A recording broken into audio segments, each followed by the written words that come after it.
En Radio Intereconomía, Pulso Geopolítico. Análisis sobre los nuevos desafíos mundiales. Presenta Rafa Jiménez. Bienvenidos a Pulso Geopolítico, donde analizamos las reacciones y la motivación que para ello tienen Estados Unidos, Irán e Israel tras los ataques de los B-2 con la famosa bomba destructora de búnkeres en cuanto al resultado de la misma, porque es bastante llamativo el análisis de cómo ha reaccionado cada una de las partes. Frente al triunfalismo del presidente de Estados Unidos, voces más prudentes del Pentágono y de la comunidad de inteligencia filtraban datos que contradicen la visión rotunda y optimista de Trump, asegurando que habían destruido absolutamente todas las capacidades nucleares de Irán.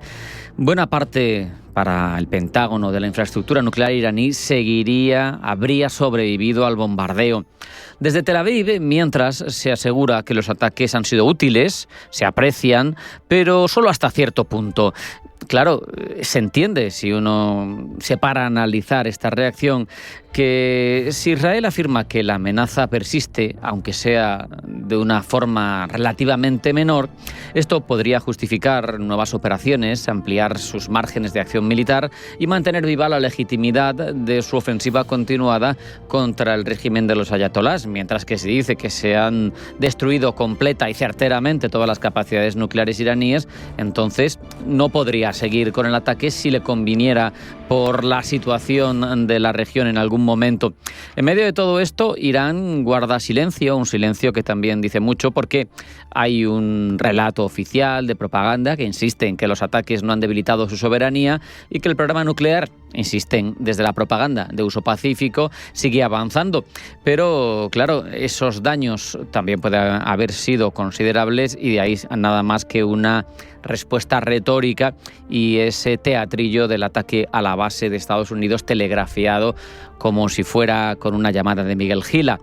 Todo ese juego de declaraciones, de silencios, de versiones contradictorias, incluso viniendo desde el mismo bando, nos lleva a una cuestión más profunda. ¿Cómo sabemos realmente lo que pasa en una guerra, en un ataque clave como este? Lo que estamos viendo con este ataque es en muchos sentidos un ejemplo clásico de la guerra como narrativa.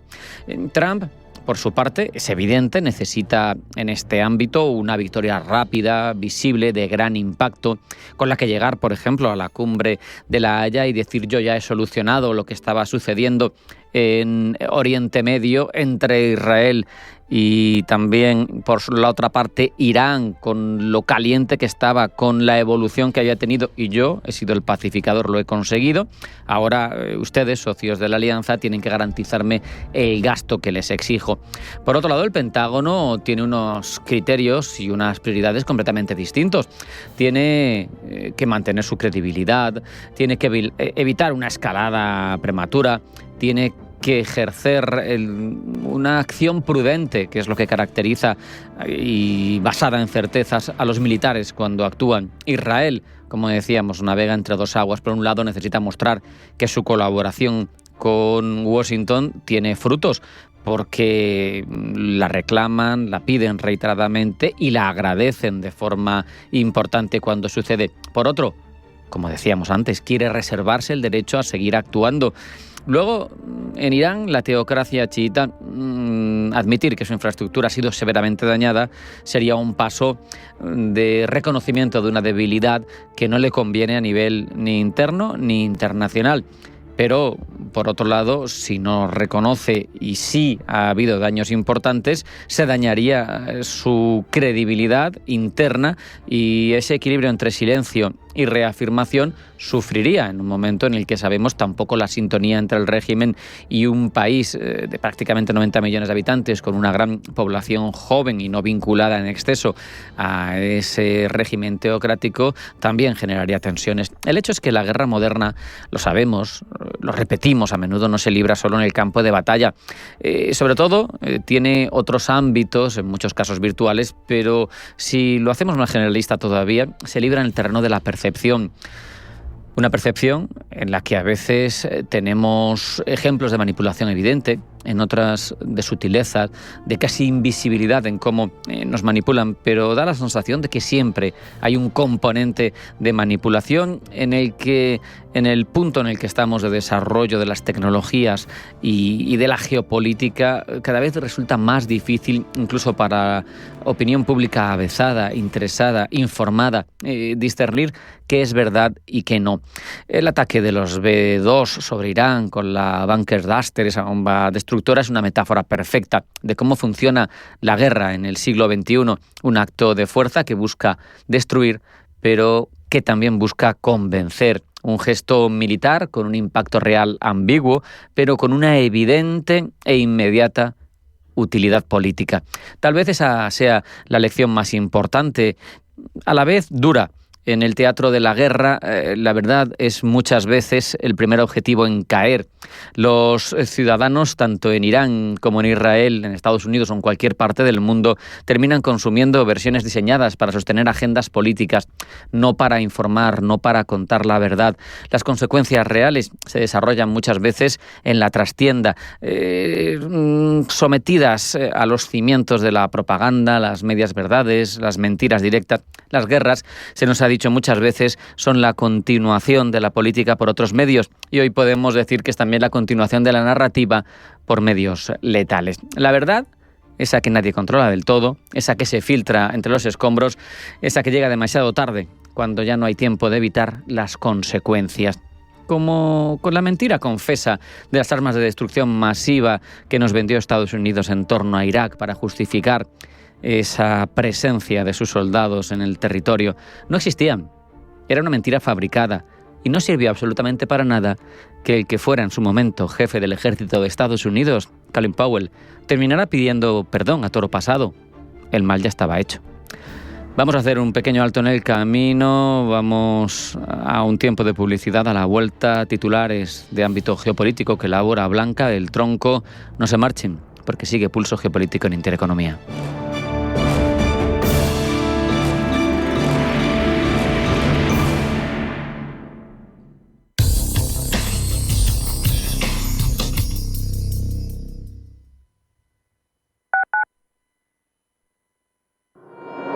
La comarca de Las Vegas y Alcarria madrileña, tierras de bodegas e historia. Descúbrelas a través de sus paisajes únicos, rutas y valles bañados por ríos, bodegas y patrimonio. Enclaves rurales, desconocidos de nuestra región, con museos únicos como Casa Cueva en Tielmes, el Museo de la Molinería en Morata de Tajuña o el Museo Etnográfico La Posada en Chinchón. Y si buscas entornos naturales, la comarca de Las Vegas y Alcarria te ofrece rutas como los Cortados en Titulcia, la senda ecológica del Tajo en Villamanrique de Tajo o visitas a las huertas de Fuentidueña de Tajo o Carabaña. Madden Rural, el Madrid que no te esperas. Si una persona sale de un punto A por un camino difícil y otra sale de un punto B por un camino más cómodo, ¿se encontrarán? Acompañamos a personas en situación vulnerable desde la infancia hasta el final de su vida, porque nosotros no creemos en las coincidencias, creemos en las oportunidades. Fundación La Caixa. Solo es progreso si progresamos todos. Radio Intereconomía, la radio de los negocios. Me gustaría obtener un certificado. ¿Sabe que este trámite puede hacerse online? Solo descargue nuestra app en su móvil. Le pedirá una doble autentificación. Después recibirá un código SMS con una notificación push y listo. ¿Desconectado de las nuevas tecnologías? Conecta con tus gestiones diarias gracias a los cursos de formación digital de la Comunidad de Madrid. Porque hoy la vida es conectar. Financiado por la Unión Europea, Fondos Next Generation, Plan de Recuperación, Transformación y Resiliencia, Gobierno de España, Comunidad de Madrid. ¿Quieres que tu pyme sea más competitiva con inteligencia artificial? La Comunidad de Madrid te ayuda. Financiamos hasta el 60% de tu proyecto de inteligencia artificial. Mejora procesos, reduce costes y da el salto digital. Solicita tu ayuda antes del 30 de septiembre en comunidad.madrid. Proyecto financiado por la Unión Europea Next Generation, Plan de Recuperación, Gobierno de España, Comunidad de Madrid.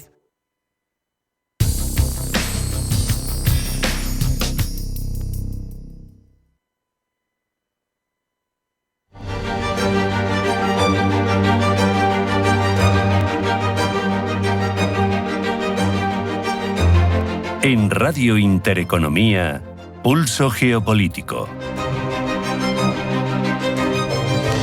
Vamos ya, como prometíamos, con las informaciones más destacadas del ámbito internacional. Primero en forma de titulares que nos trae Blanca del Tronco. Blanca, bienvenida, buenas tardes. Buenas tardes. Cumbre de la OTAN en La Haya con el objetivo de incrementar el gasto en defensa. Cumbre que se desarrolla en medio de una polémica por la división entre los países que defienden una subida de ese gasto hasta el 5% del PIB, como Estados Unidos, Francia y Alemania, y quienes abogan por una aportación menor, como España, Eslovaquia o Bélgica. Sánchez comparecerá en rueda de prensa al término de la cumbre, en la que pretende garantizar, pese a las presiones de Estados Unidos y de la Alianza, que España cumplirá sus compromisos con esta organización con un gasto en defensa de tan solo el 2,1% de su PIB. Donald Trump califica de gran victoria el alto el fuego entre Israel e Irán. El presidente estadounidense hace un llamamiento además a mantener la tregua entre ambos países. Por el momento, la tensión disminuye en medio de un cese al fuego frágil, varias veces roto por todas las partes y con el riesgo de que la situación vuelva a ser más conflictiva de nuevo. Y entre tanto, Gaza continúa bajo la ofensiva de Israel. Y a la espera de las consecuencias que la tregua con Irán pueda tener sobre el enclave, Israel insiste en recuperar a los rehenes aún cautivos en la franja y destruir al grupo islamista Hamas con una operación militar que se ha cobrado la vida por el momento de más de 56.000 personas. Cambiamos el foco porque crece también el número de víctimas civiles en Ucrania. El presidente Volodymyr Zelensky insiste en pedir sanciones más estrictas y ayuda europea para seguir redoblando la producción propia de armas. Zelensky visita el Consejo de Europa, donde además de dirigirse al Comité de Ministros intervendrá en la plenaria de la Asamblea Parlamentaria, que esta semana celebra su sesión de verano. Sobre el terreno, el ataque del ejército ruso contra la ciudad de Dnipro ha causado la muerte de 18 personas y 300 heridos. La Organización de Estados Americanos celebra su Asamblea General en Antigua y Barbuda. Reunión centrada en la crisis de Haití, considerada la más grave de la región y marcada por el debut del nuevo secretario general, Albert Randin, quien ha planteado abrir un diálogo con el gobierno y la oposición de Venezuela.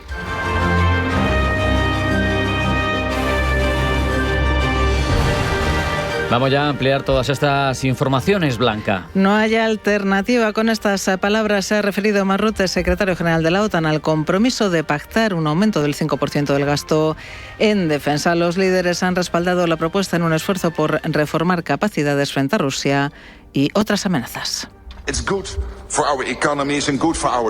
Y es que, dice Rutte, esa inversión será buena para nuestras economías y nuestros empleos. El secretario general de la OTAN ha vuelto a mostrar el apoyo a Ucrania. Nuestras decisiones, dice, incluyen seguir apoyando a Ucrania a la vez que impulsamos una paz justa y duradera. Todos queremos que cese el derramamiento de sangre. Exigimos a Rusia, dice Rutte, que ponga fin a su agresión contra Ucrania. La meta del 5% que pretende la OTAN no es, sin embargo, obligatoria. Varios países la apoyan de forma voluntaria, mientras que España ha negociado una excepción y se ha quedado fuera de ese requerimiento. Desde el Gobierno rechazan la discusión en la OTAN en torno al 5% de gasto en defensa y defienden el enorme esfuerzo de España. Carlos Cuerpo, ministro de Economía, en declaraciones a Bloomberg Televisión. España se está comportando como un aliado responsable, cumpliendo nuestros compromisos para cubrir las capacidades que se necesitan. Por lo tanto, por supuesto, no deberían derivarse repercusiones por cumplir nuestros compromisos y ser un aliado confiable de la OTAN, cubriendo las capacidades con las que nos comprometimos y que son necesarias para defender a la OTAN de las diferentes amenazas que han sido identificadas por los expertos. Nuestro país elevará su aporte al 2,1% del PIB, por encima del mínimo histórico, pero muy por debajo del nuevo objetivo, lo que ha llevado a Donald Trump a mostrar su desacuerdo. Eso es lo que deberían estar pagando, ya sabes, yo debería hacer algo y están teniendo un problema con España y un problema con España porque España no está de acuerdo, lo que es muy injusto para el resto. Trump ha criticado a España, pero ha elogiado el compromiso de Estados Unidos en la defensa colectiva. Al margen de ese aumento del gasto en defensa, la cumbre de la OTAN ha adoptado un nuevo concepto estratégico. Rubén Gil. La OTAN establece una hoja de ruta clara y ambiciosa para la próxima década. Rusia pasa a ser considerada la amenaza más significativa y directa para la seguridad de Europa y América del Norte. Se pone el acento en que ha violado normas internacionales, expandido su armamento convencional, nuclear y en misiles, y se destaca que su asociación con Bielorrusia y China agrava el peligro. China, por su parte, se describe por primera vez como un desafío sistémico, destacando su construcción militar opaca, los ciberataques, la desinformación, la inversión en sectores estratégicos y sus alianzas con Rusia. La OTAN reconoce además que las operaciones híbridas y cibernéticas podrían ser consideradas como ataques directos que activarían el artículo 5, el de defensa colectiva, por primera vez en la historia. La Alianza Atlántica mantiene además la amenaza del terrorismo asimétrico, especialmente en regiones como Oriente Medio, el norte de África y el Sahel. La nueva hoja de ruta de la OTAN reafirma además 3 tareas esenciales: la disuasión y la defensa, la prevención y la gestión de crisis y la seguridad cooperativa, pero hace además un énfasis adicional en la resiliencia ante ciberataques y en la defensa contra las amenazas nucleares, biológicas, químicas y radiológicas. El objetivo de la OTAN es también que en 10 años se incrementen las capacidades y la modernización de la alianza. Se contempla el despliegue de hasta 300.000 efectivos de alta disponibilidad, se reconoce la importancia del ciberespacio y se pone el acento en la innovación y la tecnología, pero además se asume el compromiso de reducir en un 45% para 2030 las emisiones y el de alcanzar la neutralidad climática en 2050 dentro de las fuerzas de la OTAN. Y la volatilidad de Donald Trump ha vuelto a convertirse en noticia. El presidente estadounidense ha iniciado la cumbre afirmando que está al 100% con la OTAN después de que ayer cuestionase su apoyo a la defensa mutua, un principio fundamental de la alianza. Pablo Llanoné. Ayer nos referimos a esta cumbre como histórica por la división palpable entre Estados Unidos y el resto de los miembros. Un temor que ayer trascendió al discurso del miedo y se hizo realidad cuando el presidente estadounidense cuestionó el principio de defensa mutua, recogido en el famoso artículo 5 de la alianza. Este fue el aperitivo que atragantó a más de uno en la cena que ayer reunió en el Palacio Huistenbosch a los representantes de los países miembros y la monarquía holandesa. Esta mañana, sin embargo, cuando ha amanecido en el Palacio Dinástico y Trump ha abierto los ojos, el mensaje era bien distinto. Tras referirse por Truth Social a los reyes de los Países Bajos como personas hermosas y espectaculares, se ha dirigido a las importantísimas reuniones, en sus palabras, de la OTAN. Durante la rueda de prensa con el secretario general de la Alianza, con Mark Rutte, ha expresado el compromiso de Washington con la Alianza a todos los efectos que esto supone, incluido el cumplimiento del artículo 5. Este tema, a pesar de su relevancia, no ha sido, sin embargo, el protagonista de esta conferencia, ya que, como se llevaba días vaticinando, la atención de la prensa se ha desviado a Oriente Medio. Donald Trump se ha referido al fin de la guerra entre Israel e Irán como una gran victoria para todos. No, creo que ha sido una tremenda victoria para todos, incluido Irán. Mira, ya sabes, tienen un país y tienen petróleo y son gente muy inteligente y pueden volver. Israel fue golpeado muy duro, especialmente en los últimos días. Israel fue golpeado muy duro. Esos misiles balísticos, vaya, destruyeron muchos edificios y han sido geniales. Netanyahu debería estar muy orgulloso de sí mismo y realmente han sido geniales. Pero no, van a construir bombas durante mucho tiempo. Además, ha asegurado que lo último que Irán va a hacer, como oyen, es enriquecer el uranio con el que presuntamente estaba confeccionando el arma nuclear que llevó a Israel a iniciar la guerra. Creo que están hartos, quiero decir que acaban de pasar por un infierno, creo que ya están hartos, lo último que quieren hacer es enriquecerse. Ellos han estado tratando de hacerlo, por cierto, es difícil de enriquecer y usted sabe, cuando nos fijamos en un sitio como ese, que es muy difícil de construir y muy caro, gastaron billones de dólares tratando de hacer esta cosa y no lo lograron. Y en realidad nos estamos llevando muy bien con ellos ahora, pero si no hubiéramos tenido éxito con ese golpe terminaría la guerra. Que Oriente Medio haya ocupado las preguntas de los periodistas no implica, eso sí, que el gasto en defensa siga siendo el eje temático de la cumbre. Después del consejo en el que se espera que se apruebe el aumento del gasto por unanimidad, Trump se verá con Zelensky.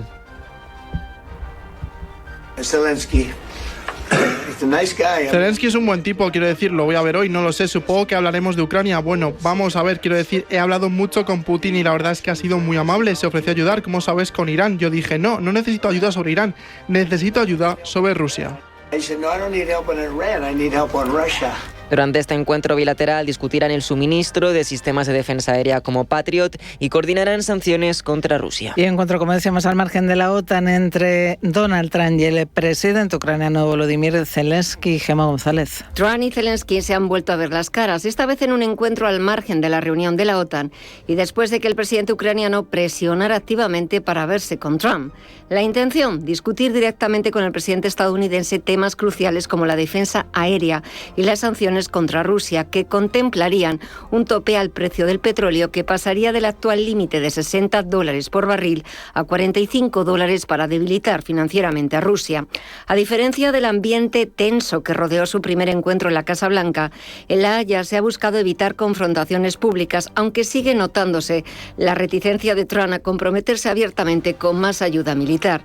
Sea como sea, Zelensky no ha logrado compromisos firmes de Trump, pero sí ha abierto 2 líneas de negociación concretas: venta de Patriots y presión para más sanciones. Cumbre de la OTAN que está recibiendo críticas desde Rusia. Para la portavoz del Ministerio de Exteriores en ruso, la cumbre demuestra que la OTAN es una máquina de guerra que se expande sin freno. Califica la estrategia de defensa europea como hostil y belicista y acusa a la alianza de preparar una escalada directa contra Rusia. El Kremlin condena que la OTAN haya declarado a Rusia como su amenaza más significativa y directa y asegura que esa designación confirma que la Alianza Atlántica se prepara para una confrontación abierta y prolongada. Moscú ha criticado duramente además la presencia de Zelensky en la cumbre, al que llaman inútil y mendigo de armas. Acusan además a Estados Unidos y a la Unión Europea de bloquear cualquier vía de diálogo y de sabotear propuestas de paz como la que Rusia presentó recientemente en Naciones Unidas. Rusia ha anunciado además contramedidas para hacer frente a esta cumbre de la OTAN. Aumentará su presencia militar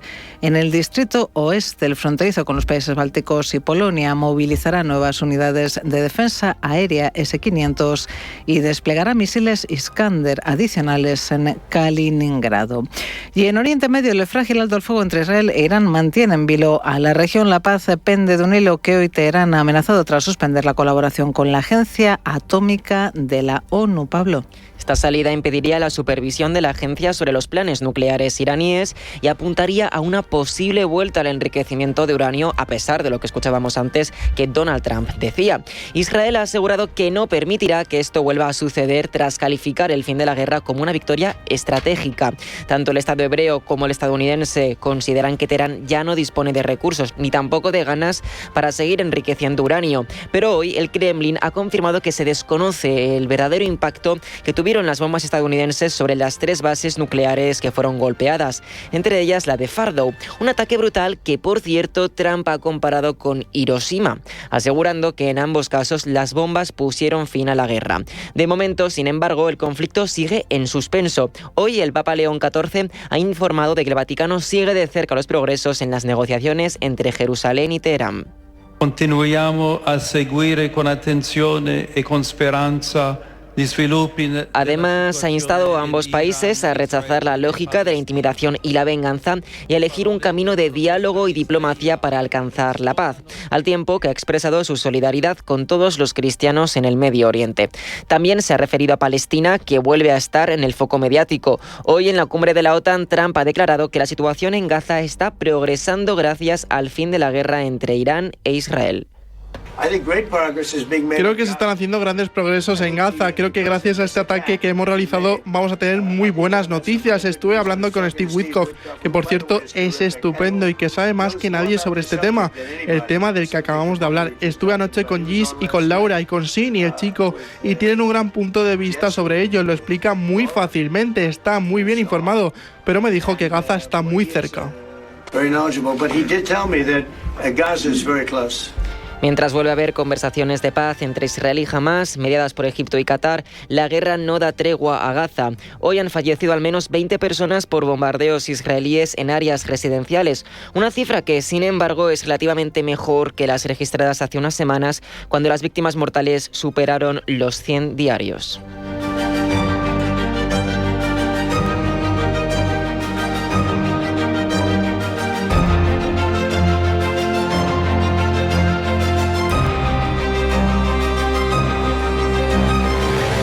En Radio Intereconomía, Pulso Geopolítico.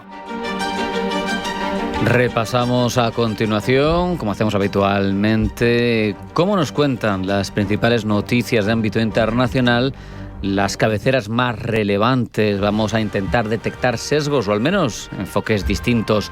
Un empeño que desarrollamos con Pablo Llanone. Pablo, bienvenido, buenas tardes. Buenas tardes. Comenzamos con el presidente taiwanés, porque ha dado un discurso en el que ha calificado a China como una amenaza externa y ha dado razones para defender la soberanía de la isla de Taiwán. Desde Global Times perciben este acto como un camino claro de autodestrucción política.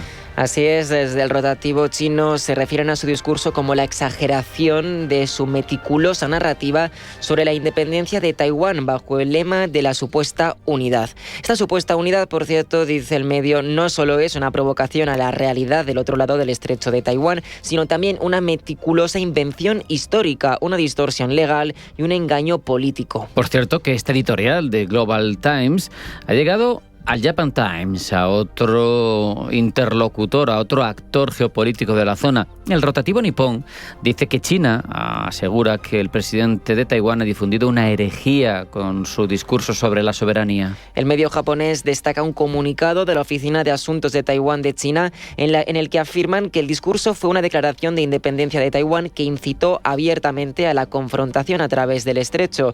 Además, también lo ha calificado como una mezcolanza de falacias y herejías sobre la independencia de Taiwán, llena de errores y omisiones. Y terminamos el repaso de cómo se interpreta esta noticia con la otra gran potencia asiática, porque la reacción de China ha llegado hasta el subcontinente indio, hasta el Times of India. Y define al presidente de Taiwán como un acérrimo defensor de la soberanía y detestado por Pekín. Se hace eco además de que el presidente taiwanés ha acusado a China de haber distorsionado la resolución 2758, la resolución de la ONU que dejó a Taiwán sin asiento en las Naciones Unidas en la década de los 70, con ello para no aceptar la soberanía de la isla. Cambiamos el foco, miramos ahora a Europa, a la cumbre de la OTAN en La Haya. Encontramos dos principales puntos de interés: el liderazgo de Donald Trump y la decisión de España de no asumir el mismo gasto en defensa que los otros países miembros. De hecho, en un titular del rotativo estadounidense Político, se habla de España como del villano de la Alianza Atlántica. Pablo. Le ha quitado el puesto a Canadá, dice el diario norteamericano. Antes era Ottawa el que presentaba un crónico déficit en el gasto de defensa, pero este año todo el mundo está de acuerdo en que España es el problema, solo por delante de Eslovaquia, que ocupa el segundo lugar a la hora de avivar el enojo entre los miembros de la alianza. Llamativo que el rotativo Político se dirija a España como el problema, teniendo en cuenta que fue ayer Trump quien también se refirió de ese modo a la nación. La insistencia a última hora del primer ministro español Pedro Sánchez, prosigue Político, en que su país no necesita alcanzar el nuevo objetivo de gasto de defensa del 5% del PIB de la OTAN y su logro de obtener una excepción en un acuerdo sobre el objetivo del gasto han convertido a Madrid en el nuevo paria de la alianza, dice Político. Es un recordatorio al mundo de que una alianza de 32 naciones puede ser inestable, especialmente cuando los asuntos de la OTAN chocan con las prioridades del gasto interno. A todo esto, desde The Kyiv Independent dicen que Donald Trump pone en duda el compromiso de defensa de la OTAN mientras la alianza tiene que afrontar la amenaza rusa. Cuando se encontraba de camino a la cumbre, los periodistas a bordo del Air Force One presionaron a Donald Trump sobre si cumpliría con la obligación de defensa mutua. Ese artículo 5, que recordemos, es una de las razones por la que Ucrania quiere ingresar en la Alianza Atlántica y obligar al resto de países a defenderlo contra Rusia. Pues bien, el medio ucraniano dice que, aunque el artículo 5 es central para el marco de seguridad de la OTAN, Trump ha expresado anteriormente su escepticismo sobre su cumplimiento y a menudo ha criticado a los Estados miembros por no contribuir lo suficiente a los esfuerzos de defensa compartidos. Precisamente también por ese artículo, Rusia ha exigido en los intentos de alto el fuego que Ucrania se comprometa a no entrar en la Alianza Atlántica. Justamente hoy, en Russia Today, los periodistas soviéticos se hacen eco de las palabras de su aliado en Europa, del presidente de Hungría. Tras la reunión de ministros de Exteriores de la OTAN, se suele emitir una declaración conjunta sobre asuntos de interés de la alianza. En la anterior cumbre, en esta declaración se hacía referencia a que Ucrania está en un camino irreversible hacia la OTAN. Pues bien, esta vez no ha habido mención a Ucrania en este sentido, algo que según el canciller húngaro habla por sí solo. Lo acogemos con satisfacción, dice, es lo correcto, ya que de otro modo, si ingresase en la OTAN, sería el camino a la Tercera Guerra Mundial, ha concluido. Miramos también hacia la situación en Oriente Medio tras las bombas estadounidenses contra las instalaciones nucleares de Irán. The New York Times confía en que se haya impartido una lección desagradable en torno a las armas nucleares. Por ello, el rotativo se pregunta, ¿el ataque preventivo de Estados Unidos disuadirá a otros países de desarrollar un arma o ocurrirá todo lo contrario? Ya se están suscitando temores de que Irán y otros países lleguen a una conclusión muy diferente a la que pretendía la Casa Blanca, dice The New York Times, que tener una bomba es la única protección en un mundo amenazante. Y mientras desde Fox News se hacen eco de expertos que evalúan el éxito de esas bunker duster, esas rompebúnkeres lanzadas por Estados Unidos sobre instalaciones nucleares de Irán. Éxito de momento, eso sí, poco confirmado, ya que un informe publicado la semana pasada por el Centro de Estudios Estratégicos e Internacionales explica que estas bombas especiales antibúnker que Estados Unidos ha utilizado podrían no ser capaces de destruir por completo la famosa instalación nuclear iraní de Fordow. Mientras tanto, un experto en imágenes satelitales ha informado de que la confirmación de la destrucción subterránea no se puede determinar solo mediante fotografías, ya que los cientos de centrifugadoras de la instalación están enterradas demasiado profundamente como para hacer una determinación precisa. Aún así, los expertos señalan que la capacidad de Irán para correr hacia una bomba se ha visto significativamente afectada.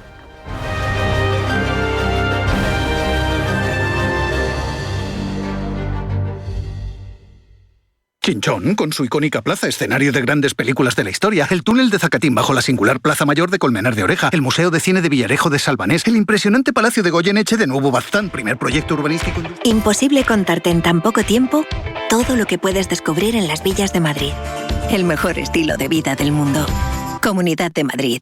¿Conoces Banco Big? Somos tu banco de inversión y ahorro. Pero no solo eso. Somos tu plataforma de brokeraje con todo tipo de productos. Acciones, bonos, ETFs, fondos, futuros y además contamos con una demo técnica con 100.000 euros ficticios para que puedas aplicar todos tus conocimientos sobre el trading. Banco Big. Nos mueven tus valores. Debes saber que toda inversión conlleva el riesgo de pérdida de capital.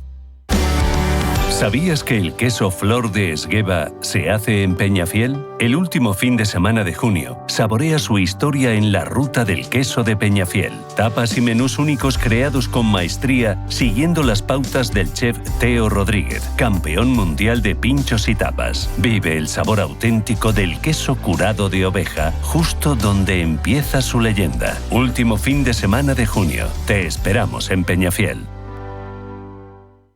¿Tienes un proyecto o sueño emprendedor? No te pierdas Emprende en Intereconomía con Juanma Romero. Cada semana descubrirás historias de éxito, consejos prácticos y claves para liderar tu negocio con carisma y empatía. Aprende, crece y conéctate con emprendedores como tú. Emprende en Intereconomía con Juanma Romero, el programa para transformar tu futuro. Te esperamos todos los jueves a las 10 de la noche en Radio Intereconomía.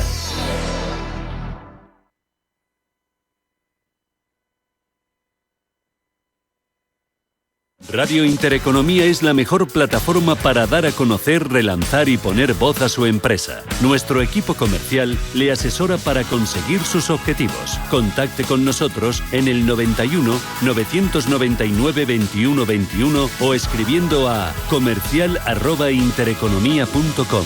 Radio Intereconomía, la radio de las empresas.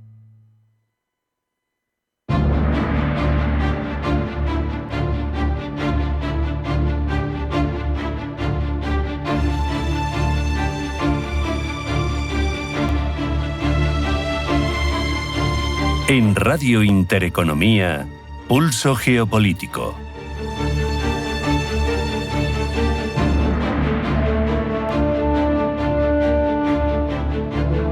La temperatura de un conflicto como el de Oriente Medio de largo alcance ha caído tras el acuerdo impulsado por Donald Trump para detener, tras un ataque propio, por cierto, el enfrentamiento entre Israel e Irán. Pero el asunto sigue latente, obviamente. Es una negociación compleja en la que, si se observa la situación desde fuera, podría haber otros interlocutores, en la que saltan a la vista cuestiones curiosas como la extrañeza de la implicación directa de Estados Unidos, sobre todo por lo presuntamente refractario que era Trump a ese tipo de acciones. En cualquier caso, hay mucho de lo que hablar. Lo hacemos con Luis Rodrigo de Castro, profesor de Derecho Internacional Público y Relaciones Internacionales de la Universidad CEU San Pablo. Luis, bienvenido, buenas tardes. Hola, buenas tardes, muchas gracias. Luis, la sensación desde fuera, a priori, y además es que se vende así, ya se ha llegado, por ejemplo, a la cumbre de La Haya, es que el gran actor de este alto el fuego precario, bien es cierto, es Trump. Pero es un mediador sui generis, que castiga una parte y luego le dice, venga, pero siéntate de nuevo a negociar y a hablar y vamos a encauzarlo todo, ¿no?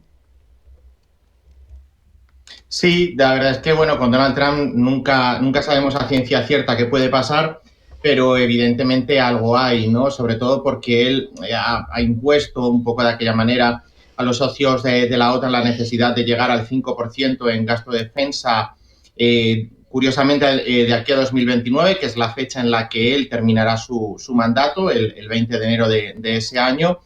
Y ese 5% evidentemente es una cifra muy ambiciosa, pero también es una cifra que puede causar grandes problemas para las economías europeas, no solo por pues porque es incrementar la partida de defensa de manera exponencial casi, nos movemos en unos niveles del 2% y eso ya es un esfuerzo sumamente grande, sino sobre todo porque nosotros los europeos tenemos un estado de bienestar que mantener y eso pues podría suponer tener que sacrificar incluso ciertas partidas presupuestarias en lo que llamamos estado de bienestar propiamente dicho.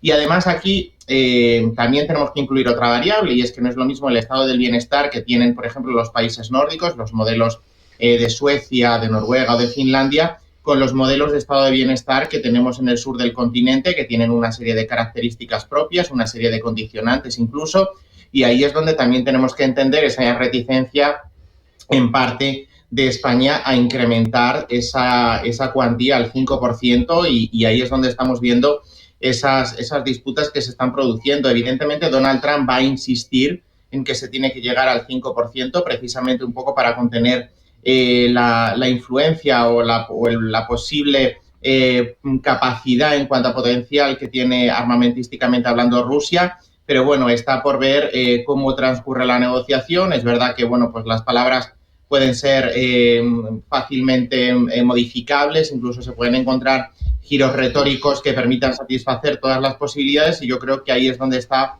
la labor del secretario general de la OTAN, de Mark Rutte, pero también no se nos tiene que olvidar esos mensajes que se han filtrado, que mejor dicho los ha filtrado parece ser el propio presidente, y la posición del secretario general de la OTAN como alguien que tiene que auspiciar el consenso, pues queda un poco comprometida por ese seguidismo que le hace al presidente estadounidense.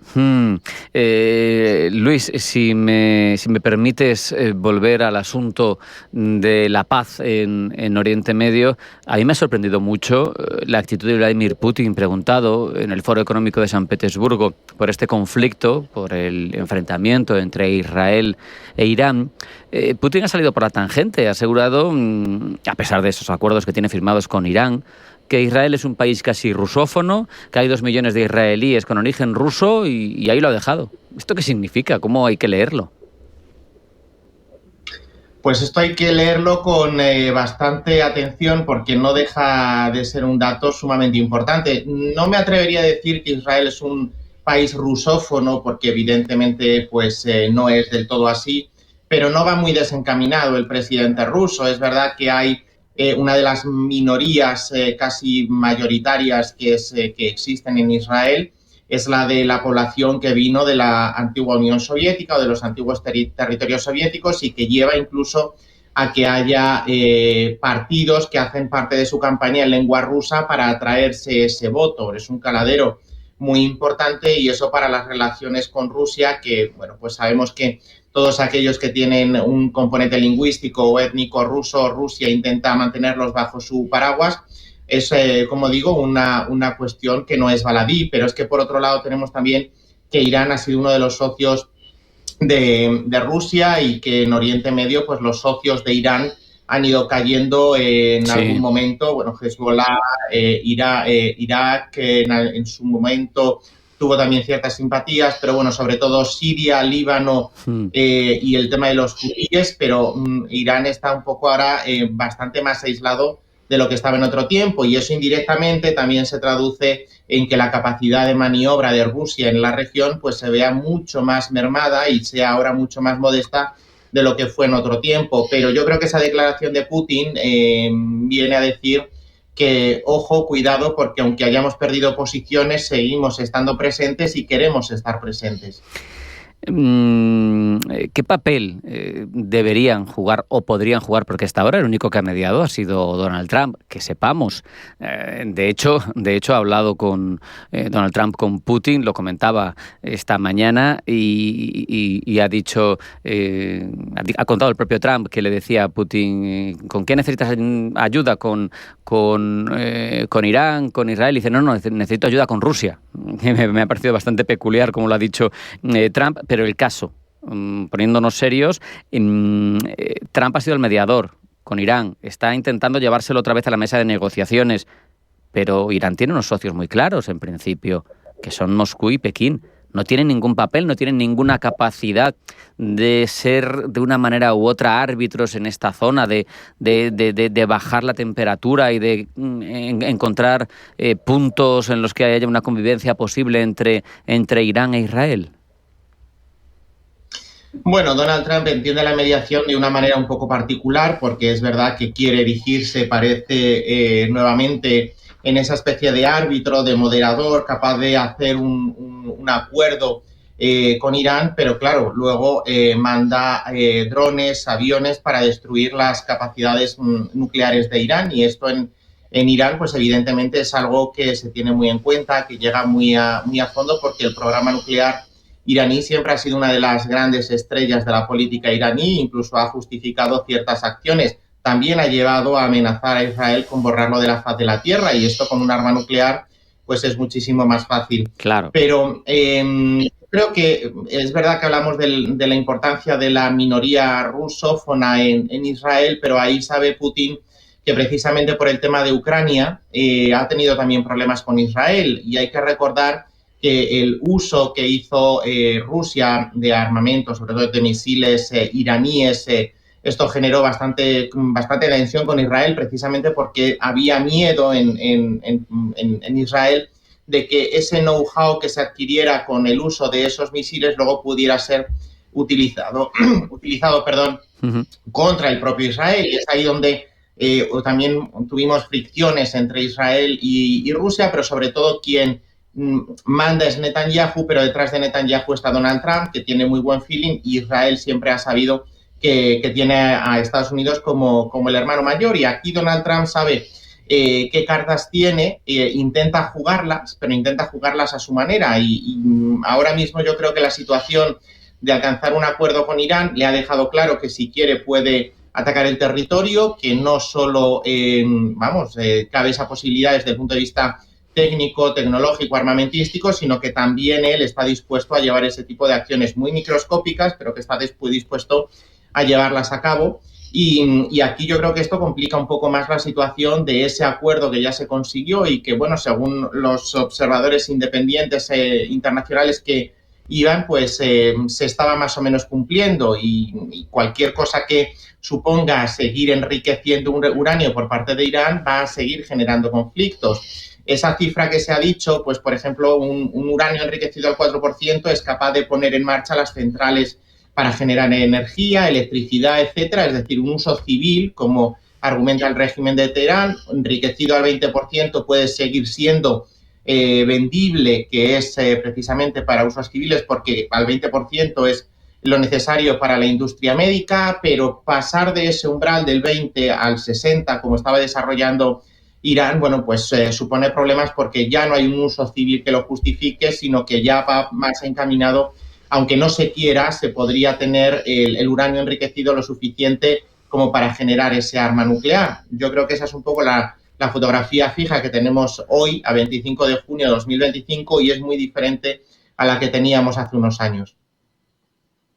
Quería preguntarte también, si ampliamos un poquito el foco, si lo miramos más desde arriba, este proceso con Irán, ¿cómo puede encajar o cómo puede relacionarse con poder retomar los acuerdos de Abraham? Que sabemos que en principio una de las razones del ataque y de todo lo que pasó el 7 de octubre del 23 por parte de Hamás fue sabotear estos acuerdos, que no se sepultara, vamos a decir, en la memoria del islamismo mundial lo que estaba pasando en Gaza. Ya hemos visto que por lo menos por la parte iraní les ha salido el tiro por la culata, porque todos los proxies que tenía, salvo los hutíes y alguna milicia en Irak, están desactivados. Pero al final, dices, si consigues apaciguar a Irán, igual se puede reencauzar esa relación de Irán con algunos países musulmanes. ¿Cómo lo ves? De Irán, perdón, no, de Israel. Bueno, cuando hablamos del mundo árabe, evidentemente entendemos que el hecho de practicar una misma religión, tener un mismo libro sagrado y rezar mirando hacia una misma dirección, bueno, pues les hace homogéneos, pero no es así. Los acuerdos de Abraham se llevaron a cabo sobre todo con países del entorno del Islam suní, que es, por ejemplo, el que se practica con todas sus diferencias en Marruecos, en Arabia Saudí, por ejemplo, aunque es verdad que no es lo mismo el Islam que se practica en Marruecos, que es una versión mucho más atemperada que la que se practica en Arabia Saudí, que es la versión wahabista, que es mucho más integrista, ¿no? Y aquí Irán tiene esa diferencia también que hace que choque con el resto de países de la región que son mayoritariamente suníes. El sunismo representa en torno al 85% del mundo musulmán, el chiismo, que es la otra gran rama, hay alguna otra minoritaria, pero en resumidas cuentas serían las dos principales del Islam, es la que se practica, por ejemplo, en Irán, y eso hace que los enfrentamientos, no solo religiosos, sino también políticos, entre Arabia Saudí e Irán, por ejemplo, o entre Irán e Irak, bueno, pues puedan llevarse de una manera diferente. Yo no creo que Irán, precisamente por esas relaciones que tiene y a día de hoy, pues implicar que reconozca el Estado de Israel, creo que es algo que está muy, muy, muy lejos, y por esa parte no habría posibilidad de incluirle en una segunda edición de lo que serían los acuerdos de Abraham que Donald Trump puso en marcha en su primera administración.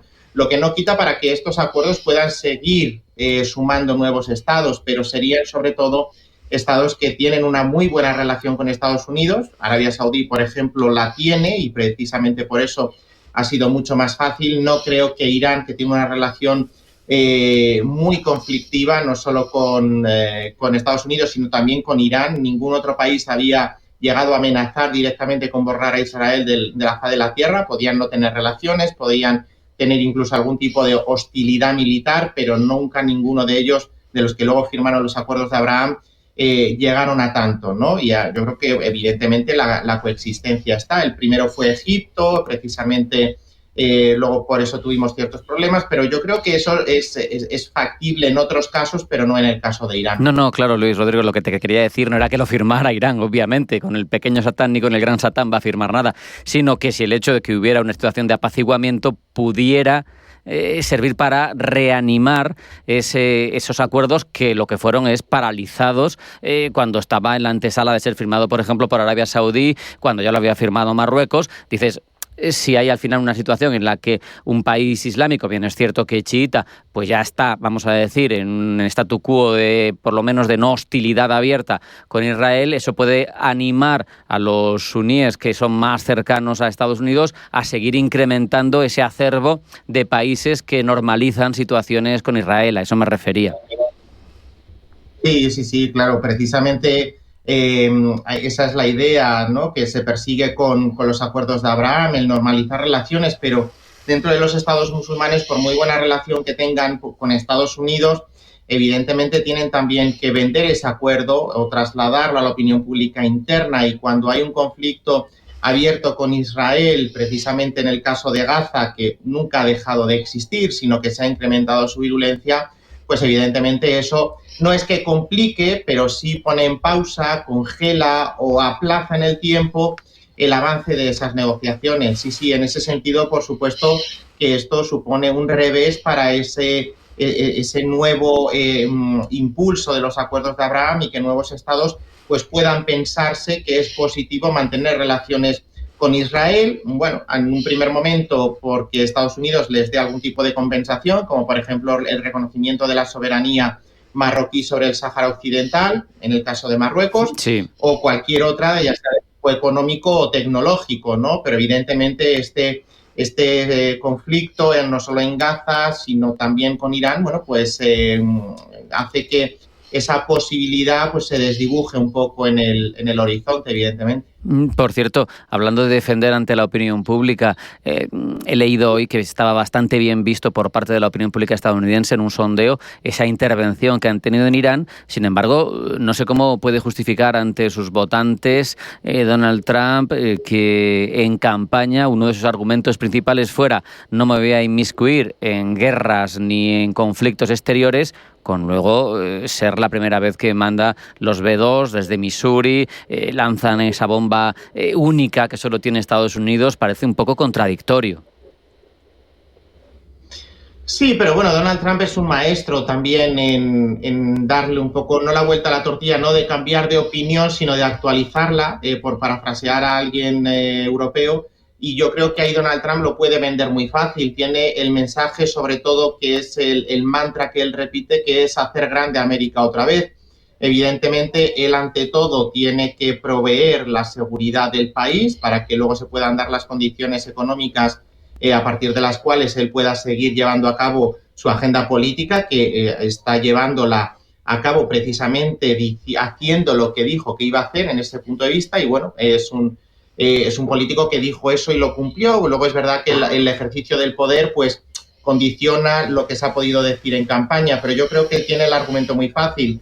Estados Unidos se hace respetar y todo lo que sea un peligro para Estados Unidos tiene no solo el deber, sino también la responsabilidad moral de contrarrestarlo. Y yo creo que a partir de ahí, pues el discurso de Donald Trump es muy fácil, y sobre todo cuando la opinión pública pues es bastante favorable. Dicho lo cual, es verdad que un presidente hay que verlo en su totalidad, y cuando en campaña se dicen ciertas cosas, como por ejemplo también dijo que iba a acabar con la guerra de Ucrania en 24 horas, 48, luego fue ampliando un poco más los plazos, eso se ha visto que la realidad es la que es, y que bueno, pues uno puede hacerse una idea de ciertas cosas en campaña, pero luego las condiciones tienen que darse. Y yo, por ese lado del interés de Estados Unidos y la grandeza de Estados Unidos, creo que tiene argumentariamente hablando una posibilidad, sí, y un recurso potente. Hemos repasado la visión de toda esta circunstancia compleja geopolítica desde el punto de vista de Estados Unidos, desde el punto de vista de Irán y de quién podría ayudarles y por qué no se hace, pero no hemos analizado el punto de vista israelí. Hay quien apunta a que más allá de las circunstancias de posible consecución de la bomba nuclear por parte de los ayatolás, esto es un argumento de Netanyahu para proyectar una imagen fuerte ante un conflicto en Gaza estancado, e incluso como una huida hacia adelante, porque todos sabemos que una vez se normalice la situación tanto en Gaza como aquí, va a haber juicios sí o sí contra Netanyahu, y no sabemos las consecuencias. Bueno, nosotros no, pero yo creo que Netanyahu sí las puede sospechar. Sabe que en el momento en el que salga de la oficina del primer ministro pierde una serie de inmunidades y de prerrogativas que no tendría estando fuera de ese cargo, y esto es, yo utilizaría también esa expresión, huida hacia adelante. Lo que no sabemos es hasta qué punto eso es factible y es realizable a medio y largo plazo, porque la situación en Gaza más o menos sabemos la que es. Gaza no es un territorio muy extenso, está muy poblado, eso sí, una franja muy estrecha, pero que está sumamente poblada, la densidad de población es muy alta, y esto no sucede con Irán. Irán no es Gaza, ni militarmente hablando, ni política, ni social, y tiene unas capacidades que bueno, evidentemente si Estados Unidos ha tenido que intervenir y llevar a cabo esas acciones es porque una de las pistas que nos puede dar eso es que Israel no tenía los medios, no tenía la capacidad para realizarlo por sí solo, y ahí es donde ha tenido que entrar, si me permitís la expresión, el primo de Zumosol para que todo esto pudiera resolverse un poco. Pero ¿hasta qué punto eso es viable? Bueno, yo entiendo que la situación en Gaza está desgastando mucho, no solo al gobierno de Netanyahu, sino también, y esto un poco de manera injusta, la posición país, porque igual que decía que incluimos al mundo árabe, al mundo islámico como un cuerpo homogéneo, en Israel tampoco sería justo incluir a toda la población como partidarios de las acciones que está llevando Netanyahu a cabo, ¿no? Evidentemente también hay una contestación, hay un movimiento pacifista y hay fuerzas que son totalmente contrarias a llegar al punto militarista al que está llegando Irán, no al de defender el territorio, que ahí sí que hay un consenso ante un ataque, ¿no? Pero el por el todo de Netanyahu no es algo que tampoco se comparta al 100% en Israel, y yo creo que es un juego muy peligroso porque puede acabar trayéndole a Netanyahu unas consecuencias penales mucho más agravadas de las que ya tiene.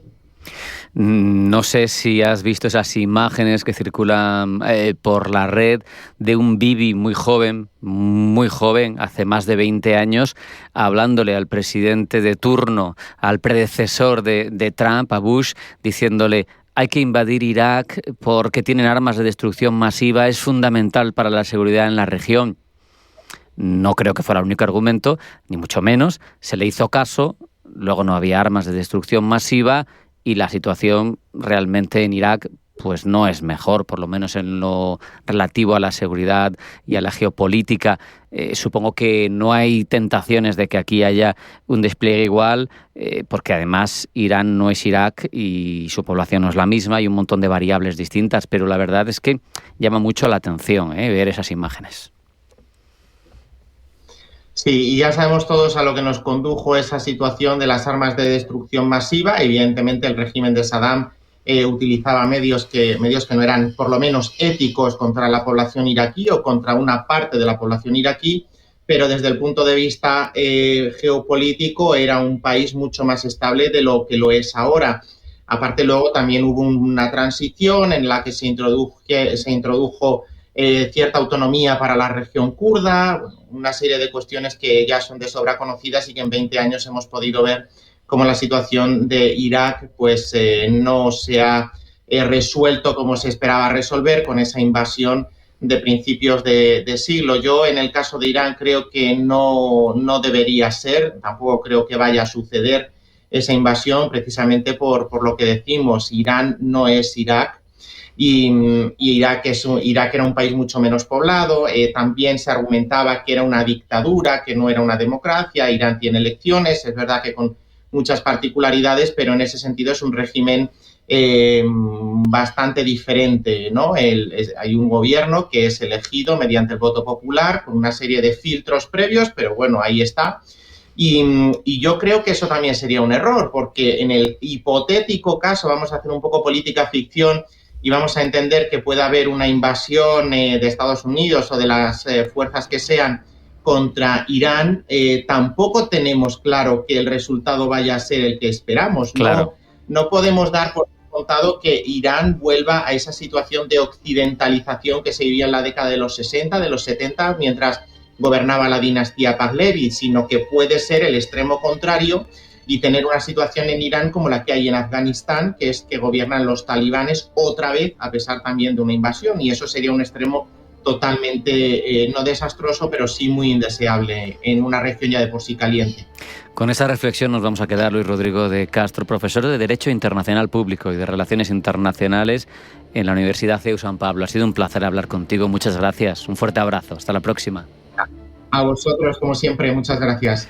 Hasta aquí hemos llegado, no hay tiempo para más en este pulso geopolítico en el que hemos repasado todas las cuestiones de actualidad de la jornada. Sean felices, pasen buena tarde y mañana más. Hasta mañana.